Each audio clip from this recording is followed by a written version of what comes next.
Welcome back to the True Geordie YouTube channel. Don't forget to like and subscribe. Now, today we are talking Donald Trump, who has invited his favourite Irishman over to the White House for St. Patrick's Day. Happy Paddy's Day, America!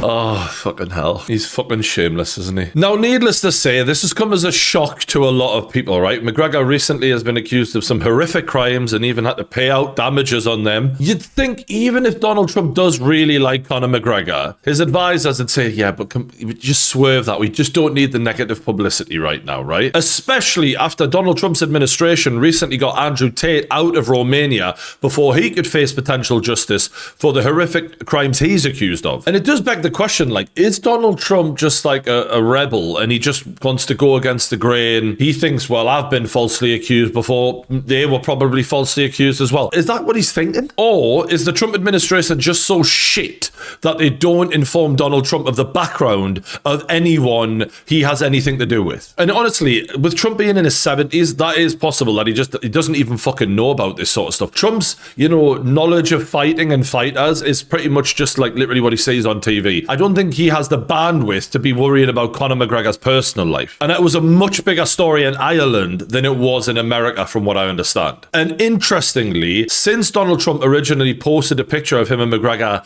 given at the in the White House, he's deleted it from his social media, or someone has deleted it from the official president's Twitter. And if they are now regretting this and Donald Trump didn't have a clue about McGregor's recent history, there's every chance he had no fucking idea of the mountains of evidence that there is against Andrew Tate. Someone is going to get fired for that call one day. Unless Trump just loves rapists.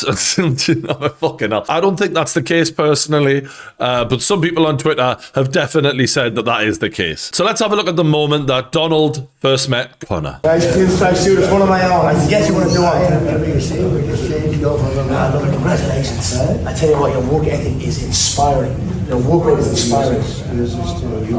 Appreciate it. Just check out the fact that he put his hand on the shoulder of Donald Trump. I think he did the same thing to Vladimir Putin when he met him. How weird is it that McGregor has rubbed shoulders with Putin and Trump, man? Fucking hell. And when you deep it, this is actually mind-blowing. Like, I thought McGregor's reputation was globally fucked after what he went through, and then here he is, chilling with Trump in the White House. And look, a lot of people believe a lot of different things when you look at the McGregor case, but if you are his victim and you do believe that justice has been served and that now everyone knows who he really is and all of the things that were said about him at the time were true, and you're watching him chilling with Donald Trump and as if nothing ever happened, it must be pretty fucking mind-blowing. And McGregor wasn't just there to take a few photographs and say a few catchphrases for St. Patrick's Day. He actually used the moment in the White House to shine a light on the Irish government. Ireland and America, we are siblings.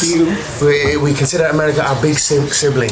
So it's important for Ireland to have be a peaceful, happy, prosperous country for the 40 million Irish Americans to have a place to visit, to come back to their home. So we wish for our relationship with the United States to continue, and we wish to be taken care of by the big bro. You've got to laugh, right? Because the Irish politicians, they fucking hate Conor McGregor, and this must be making their stomachs churn. That he is there at that podium speaking as if he's the Prime Minister of Ireland. I'm here to raise the issues the people of Ireland face, and it'll be music to the people of Ireland's ears, because never on the main stage has the issues the people of Ireland face been spoke. Our government has long since abandoned the voices of the people of Ireland, and it's high time that America is made aware of what is going on in Ireland. What is going on in Ireland is a travesty. Our government is the government of zero action with zero accountability. Our money is being spent on overseas issues that has nothing to do with the Irish people. The illegal immigration racket is running ravage on the country. There are rural towns in Ireland that have been overrun in one swoop, that have become a minority in one swoop.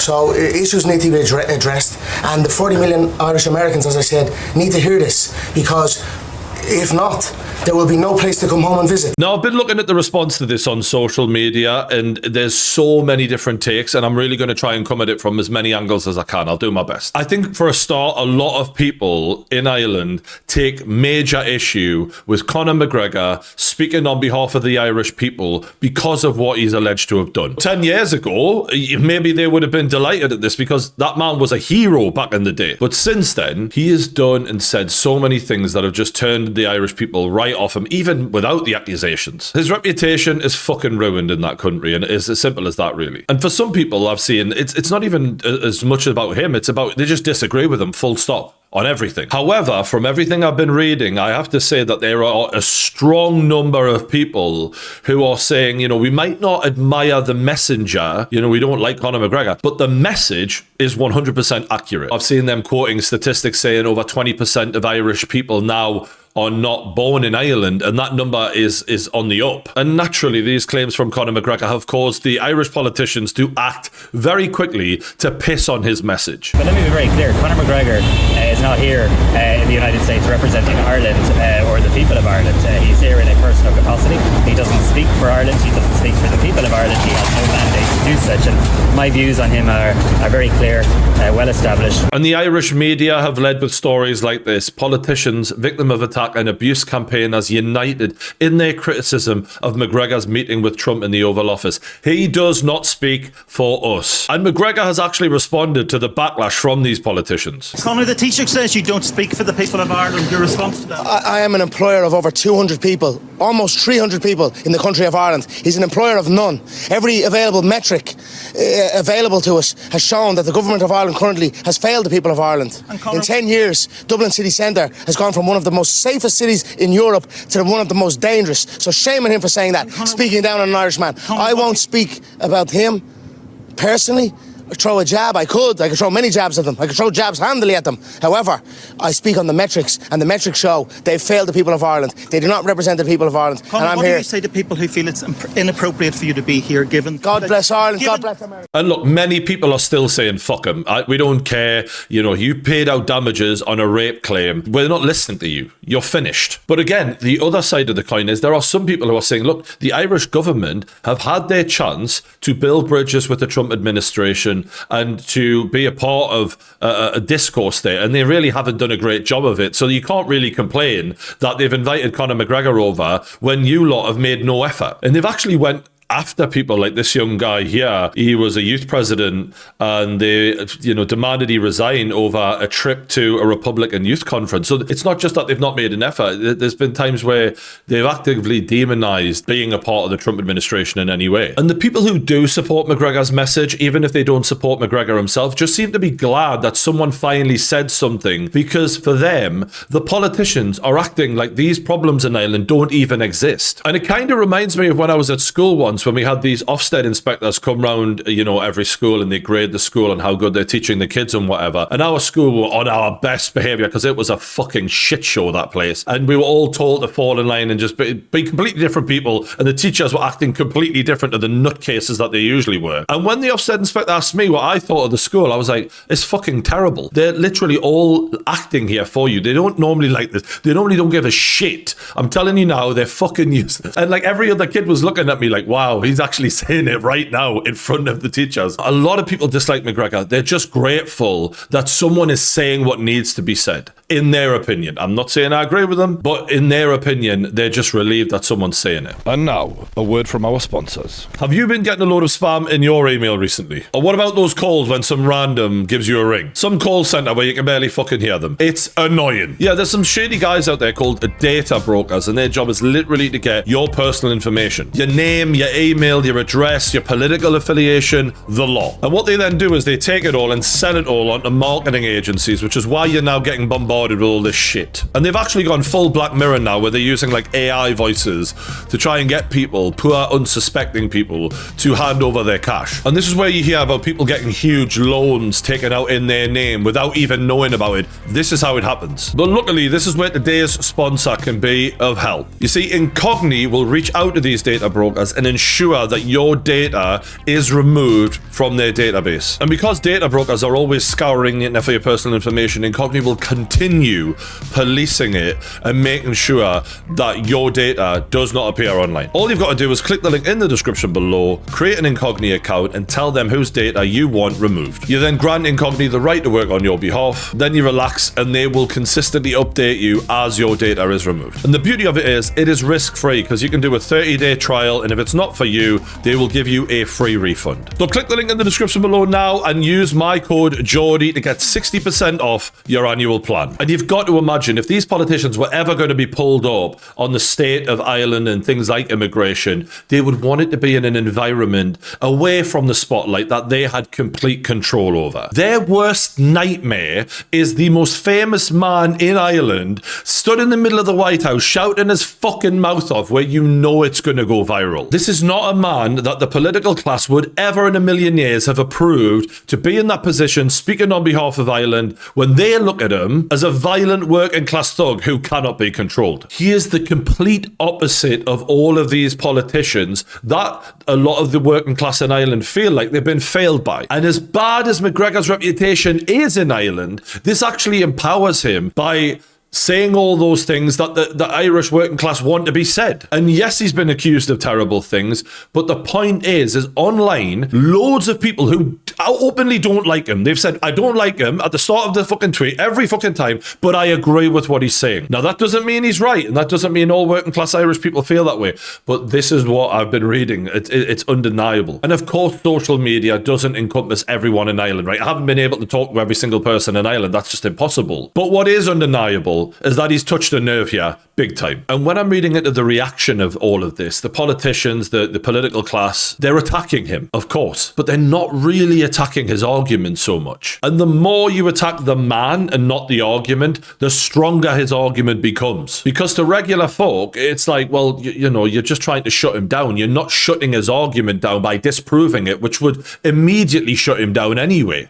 Just prove them wrong. Is Ireland being flooded by immigrants? Is crime on the rise in Ireland? Is Irish money being spent on people from other countries instead of on the Irish people itself? These are the points that Conor McGregor is making. If he's wrong, just prove him wrong. Explain how, and you've won. I don't know either way. I'm not saying he's right. I'm not saying he's wrong. I did look into it because obviously I'm trying to paint the full picture here. And Irish people, if you know better than me, you live there, so let us know in the comments below. I did look at the stats for the last few years of crime. Apparently, theft's up 39%, robbery is up 30%, and sexual offences are up 9%. But again, I can't automatically attribute that to immigration. The Irish police force do not publish statistics that relates to your nationality or if you're an immigrant. So it's very difficult to prove McGregor right or wrong on the crime thing, and a lot of people I think are doing this by sight, by what they see in their everyday life in Ireland, which I don't live there. The one thing I did read, which may, blend to McGregor's claim about the spending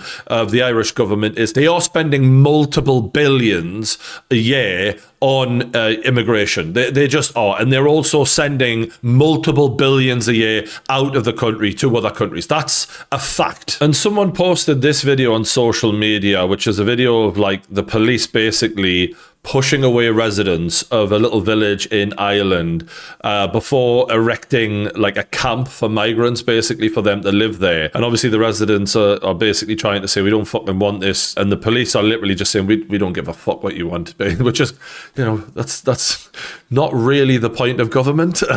You see all these residents just being ushered away, and they're not even like, they're little women here. It's not like it's just all a bunch of thugs or whatever, which is often what people are depicted as whenever they say anything against immigration. And this is like the walls that they've erected around the camp, basically. And it must be a bit mad if you've lived there your whole life and then all of a sudden a portion of your community is just fenced off against your demands, you know what I mean, against your will, and filled with people who aren't even from your country. It's strange. There's the fence there. It just goes right the way around.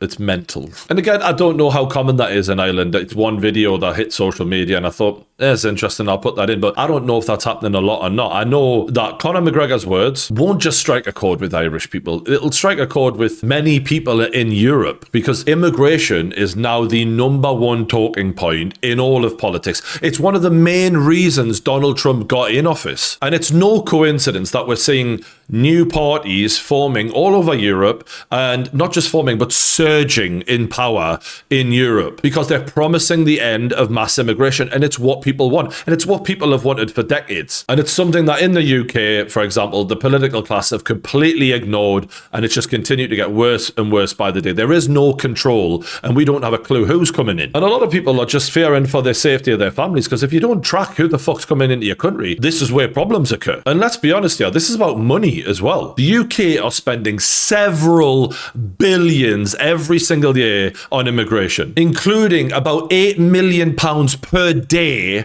just to fund the hotels that all of these people are staying in. Oh, and that doesn't include the 14 billion the UK is sending around the world for foreign aid. And it's just laughable that, you know, the government will consistently say, we're fucked, man, we got no money, we got no money. And then they are so generous in this scenario. And we're like, are you taking the fucking piss, mate? If this country is on its knees, how can we afford to be so generous when you keep hiking taxes up? And I think ordinary people in Britain and Europe are just sick of being called things like racist for pointing out this absolute fucking lunacy. But most ordinary people aren't controlling the narrative, are they? And that is why this is such a big thing, right? You hear ordinary people talk about this all the fucking time, but when someone with a big voice says it, oh my God. So anyways, I'm not in Ireland. Irish people, let me know in the comments below. I'll be fascinated to know what your take on it is. Is the fact that Conor McGregor is the messenger a huge problem for you? Or are you willing to overlook that because you agree with his message? Or do you just disagree with him, full stop? And look, people from all over, let me know what your take on this is. Should McGregor just shut his pie hole? What do you think? Let us know in the comments. Hit the like button, subscribe to the True Geordie YouTube channel, and I'll catch you on the next one.